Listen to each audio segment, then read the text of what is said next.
Good afternoon students. इस video के माध्यम से हम लोग एक्टिव और पैसिव वॉइस के विषय में अध्ययन करेंगे। इसके पहले वाले वीडियो के अंतर्गत एक्टिव से पैसिव कैसे बनाया जाता है, उसकी क्या विधियां होती हैं, कैसे सहायक क्रिया लगाई जाती है, कैसे कर्ता और कर्म में आपस में परिवर्तन किया जाता है, इस संबंध में जानकारी दी गई और उनके उदाहरण प्रस्तुत किए गए टेंस के अनुसार। फिर उस पर चर्चा अंत में की जाएगी।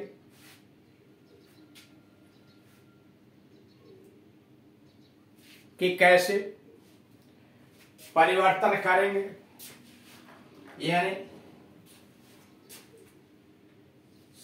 एक्टिव वॉइस से पैसिव वॉइस कैसे बनाया जाएगा, इसीलिए यहां जगह छोड़ी गई है कि वहां समझाया जाएगा। यहां पर है इंपरेटिव सेंटेंसेस की एक्टिव से पैसिव कैसे बनाएंगे। तो एक्टिव से पैसिव बनाने के लिए इंपरेटिव सेंटेंसेस में मुख्य रूप से यहां 3 फार्मूले आपके सामने रखे गए। पहला है let object plus B plus third form. By you लिखने की कोई आवश्यकता नहीं है, यानी ऐसा इंपरेटिव वाक्य जिसमें कोई ऑब्जेक्ट आया हुआ हो, उसकी पैसिव वॉइस कैसे बनाएंगे। जैसे डू दिस वर्क, या काम करो, इसमें दिस वर्क ऑब्जेक्ट है, यानी क्रिया में आप किसको या किसे अथवा क्या लगाकर प्रश्न करेंगे, जो उत्तर में मिलता है वही ऑब्जेक्ट होता है।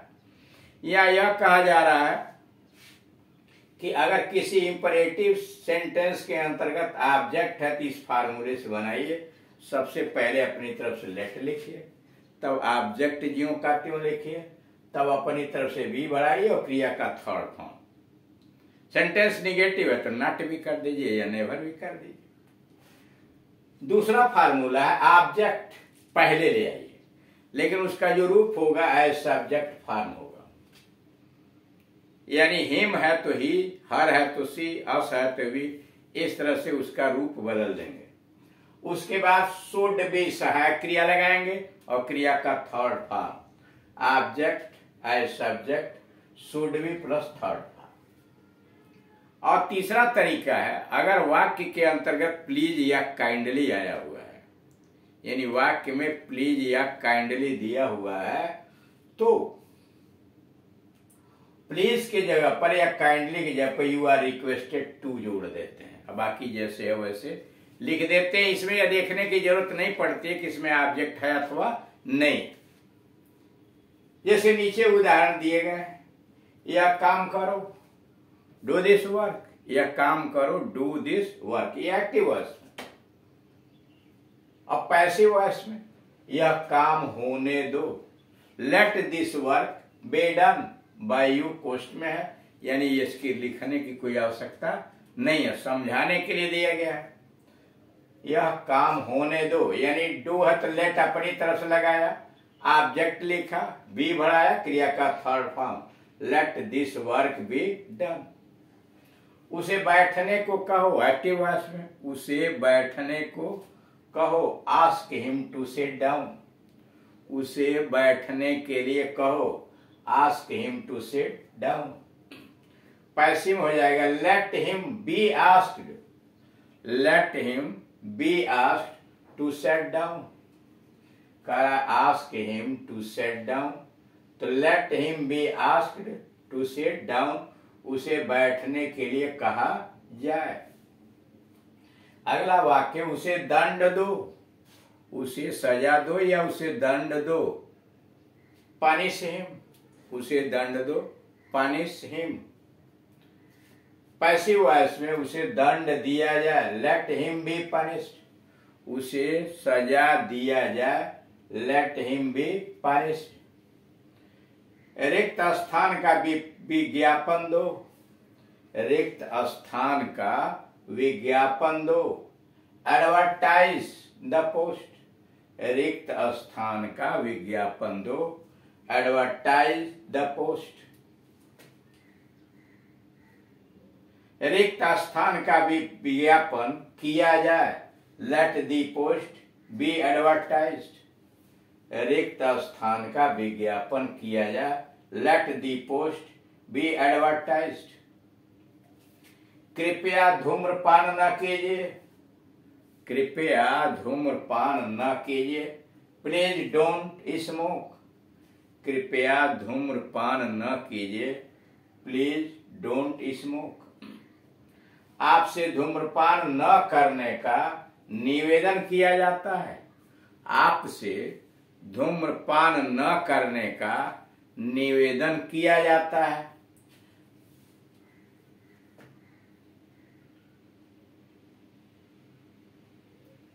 Please don't smoke, please don't smoke. You are requested not to smoke. You are requested not to smoke. अगला है एक्टिव वॉइस में, अनुशासनहीनता को प्रोत्साहन मत दो, डोंट एनकरेज इनडिसिप्लिन। करा अनुशासनहीनता को प्रोत्साहन मत दो, डोंट एनकरेज, एनकरेज प्रोत्साहित करना, don't encourage indiscipline, don't encourage indiscipline. अगला है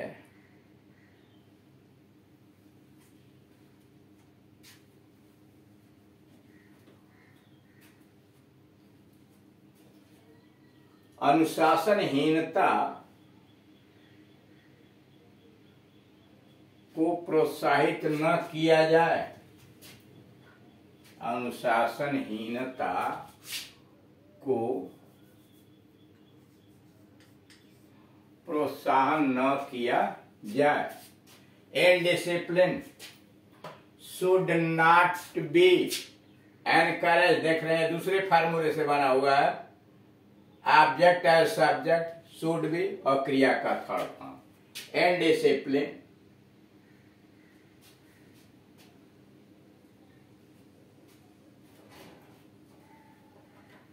indiscipline should not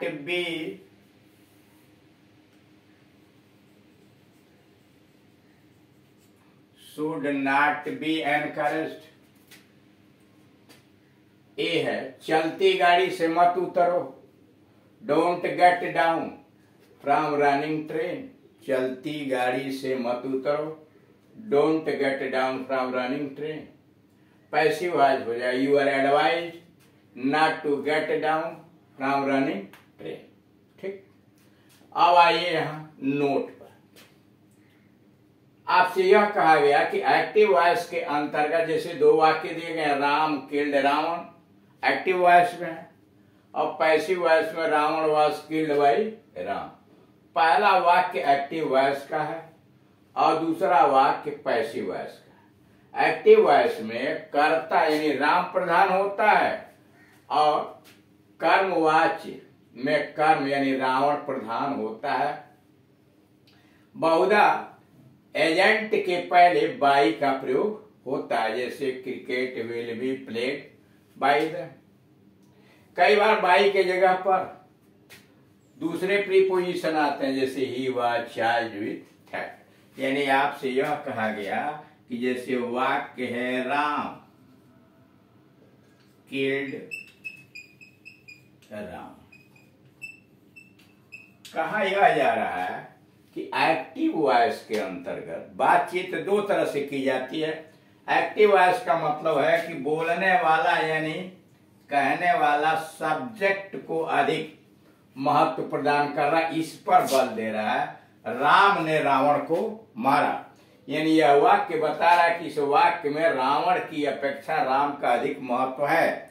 ऑब्जेक्ट की अपेक्षा सब्जेक्ट पर अधिक बल दिया जाता है, यानी जिस वाक्य के द्वारा ऑब्जेक्ट की अपेक्षा सब्जेक्ट को अधिक बल प्रदान किया जाए वह कहलाता है एक्टिव वॉइस की क्रिया। और वाक्य एक्टिव वॉइस में अब वही अगर पैसिव वॉइस में लिखा जाए, Ravan was killed by Ram, Ram के द्वारा रावण को मारा गया, यानी रावण राम के द्वारा मारा गया। यह वाक्य बता रहा है कि रावण पर, बोलने वाला रावण पर अधिक बल प्रदान कर रहा है, यानी यह वाक्य बताता है कि कर्म को अधिक महत्व दिया जा रहा है, इसीलिए सब्जेक्ट के स्थान पर आ गया है और काम करने वाला डूअर पीछे चला गया है। यानी उसका इस वाक्य में रावण का महत्व अधिक है, बोलने वाला रावण पर दबाव डाल रहा है, न कि राम पर। यानी सीधी सी बात, कर्तृवाच्य यानी एक्टिव वॉइस में बोलने वाला कर्ता पर, वास्तविक डूअर पर अधिक बल प्रदान करता है, उसको अधिक महत्व देता है। और पैसिव वॉइस में बोलने वाला कर्म यानी ऑब्जेक्ट पर अधिक महत्व प्रदान करता है। अब बनाने का तरीका क्या है? सामान्य स्तर पर एक्टिव से पैसिव बनाने के लिए ऑब्जेक्ट को सब्जेक्ट के स्थान पर और सब्जेक्ट को ऑब्जेक्ट के स्थान पर ले जाते हैं। जैसे मान लीजिए वाक्य दिया हुआ है, यह सब्जेक्ट है प्लस वर्ब है प्लस ऑब्जेक्ट, ठीक। अब ऑब्जेक्ट को सब्जेक्ट के स्थान पर ले आइए, सब्जेक्ट को ऑब्जेक्ट के स्थान पर ले जाइए। नए वाले ऑब्जेक्ट के पहले बाई प्रीपोजिशन लगा देंगे। अधिकांशतः जैसा कि यहां दिया हुआ है कि एजेंट के पहले बाई प्रीपोजिशन का प्रयोग होता है, यानी एक्टिव से पैसिव बनाने के लिए सब्जेक्ट को ऑब्जेक्ट बनाइए, ऑब्जेक्ट को सब्जेक्ट बनाइए और नए वाले ऑब्जेक्ट के पहले हेल्पिंग वर्ब जोड़िए और तब क्रिया का थर्ड फॉर्म लगाइए, ठीक। यह होता है फार्मूला। और इसीलिए लिखा कि अधिकांशतः जगह पर बाई प्रीपोजिशन आता है, लेकिन कुछ जगहों पर बाई न आकर विथ आ जाता है, इन आ जाता है, इत्यादि इत्यादि। जैसे ही वह चार्ज विथ थेफ्ट, उसे चोरी का आरोप लगा, तो यहाँ बाई नहीं है, विथ आ गया है। इसके अलावा I am interested in this story, the teacher was pleased with Ram, by Ram नहीं, विथ आ गया। यानी विभिन्न जगहों पर विभिन्न प्रकार के प्रीपोजिशंस का प्रयोग कर दिया जाता है, वो अपवाद स्वरूप ही होता है। Thank you.